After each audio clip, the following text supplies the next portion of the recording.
So an interesting theory has been going around that the fates of Sargeras and the Jailer might be intertwining very soon. As we know, Zowal is set for the Sepulchre, which is likely related to Azeroth. The gigantic sword of Sargeras is, well, still inside Silithus, just laying about, and Sargeras is imprisoned, but he's not exactly dead or defeated. Seeing that Shadowlands and Legion cooperated on at least one occasion, could a crossover like this actually be possible? Brought to you by Gamivo. Use my link to get Shadowlands in game time cheaper as well as any other game. Use code ORON for an additional discount.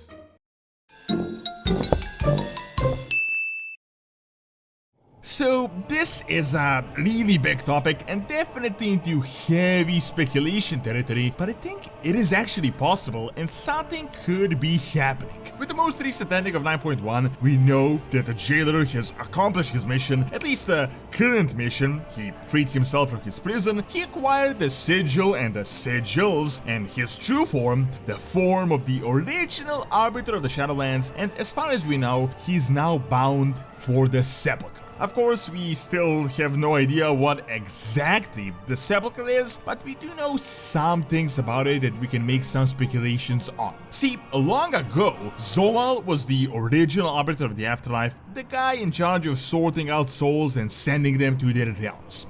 Then, eventually, he realized that this is all just one big mechanism and everyone is a pawn, a mechanism of the first ones. Of course, we also don't know exactly who the first ones are, but the most up-to-date information shows us that they're like the 7th cosmological force that ordered everyone else in the cosmos. It seems like they essentially took the other 6 forces that were unruly before and in opposition to each other, and they just bound them into that neat little cosmology chart that we have. Well, Zowal realized this at one point, and he also realized that the truth of this mechanism, the forbidden knowledge, is contained within the Sepulchre. He wanted to get the other Eternal Ones to help him, or from what we understand, he wanted to take their sigils and they didn't want to give it to him, so he decided to take them by force. Of course, he was unsuccessful, so the others defeated him, and Primus, the war guy of the Shadowlands, drained his anima and instead infused the computer Arbiter with it, and he also carved those runes into his skin, which bound him to the Maw with domination magic.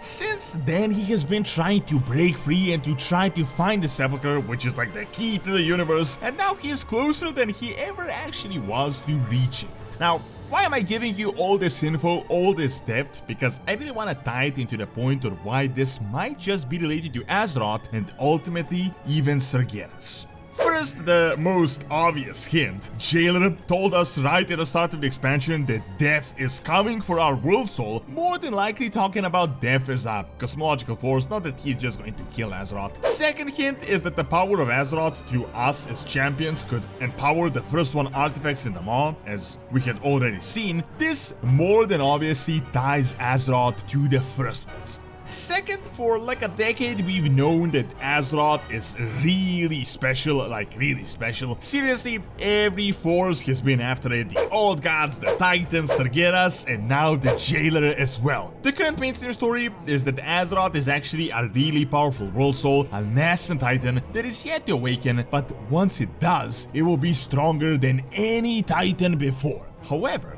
what if this is actually BS, like just a complete lie? The Titans are really known for their one-sided stories and how everything that is not their order is just chaos. So what if they had been after the Sepulchre as well? They just told us a lie, how they want to awaken their Titan. It seriously makes sense that Azeroth could be this bit of hidden knowledge, the key to the universe that everyone is after. First, the Old Gods came and they almost took the power for the Void with the Black Empire. Then the Titans defeated them, set up their machinery to take over the Sepulchre for themselves, but then Sargeras defeated them, and we only got the remaining Titan facilities that didn't really have a brain to do anything with the Sepulchre, which you can observe to this day. Since then, Sargeras was after it for like thousands of years, and this here is the key point, what I'm really trying to get after. Remember Sargeras? He hated this order and the Void, and he wanted to undo the universe. Well, what better way to undo the universe than to reach the Sepulchre, the mechanism to the universe, and to really do something to reset it. could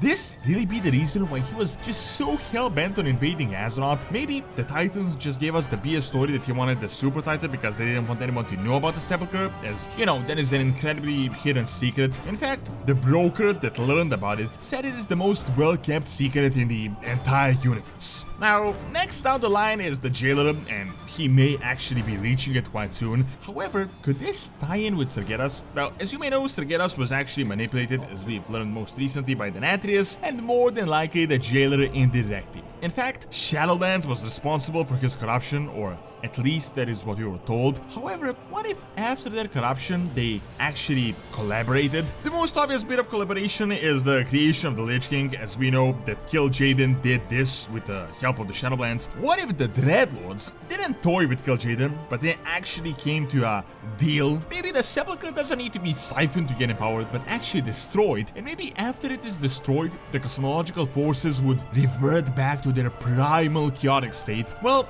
it would make sense that both Sargeras and the Jailer would want this. It would align with their goals, not because they're best buddies, but more like, let's work together to destroy this limit that is holding us back, and then we can just return back to our free-for-all. So like, let's be friends until we break the cage. Also, honestly, seeing how powerful Sargeras, there really was no way he didn't know about the first ones, the Sepulchre and everything else. It would really be weird if he was just kept in the dark. I feel like the real story of Sargeras might even be close to Jailer and the Eternal Ones. Sargeras from the Sepulchre, he wanted to reach it, similar to how Jailer wanted to do the same, but the Titans, or the Eternal Ones, just called him crazy and they forced his hand. However, the Jailer was imprisoned and Sargeras actually destroyed the Titans. Now, there is a theory that once the Jailer reaches the Sepulchre, he might actually free Sargeras, but I honestly don't think that is highly likely. A big reason for that is because realistically they should be rivals. Seeing how powerful the Jailer might get afterwards, he might literally be Sargeras number 2, and really, there can only be one Sargeras.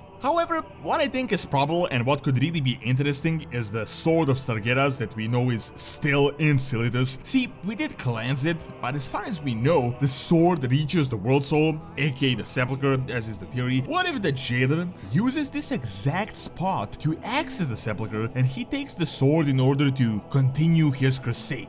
This could also branch out into the bodies theory of how Sargeras was like in the last moment. Well, that Legion thing failed, so let me take this final chance to give at least access to the Sepulchre to my body Zobal, who could continue my work of unmaking the order of the first ones. Then, once the first one mechanism is broken, the prison of Sargeras will be broken as well. Honestly, I gotta say, definitely a crazy theory, but could actually be really interesting crossover, and it could make a lot of sense. If this was also the case, it could also completely explain how the Lich King is tied to both the Legion and the Jailer, because that is a mystery at the moment. However, whether they were actively cooperating, undermining each other, or whether they were just manipulating the other, really only time will tell. Thank you for watching. Check out 10 times you were actually defeated within the game by clicking on the screen, and also check out Donuts Academy for videos on real world history and science. See you next time.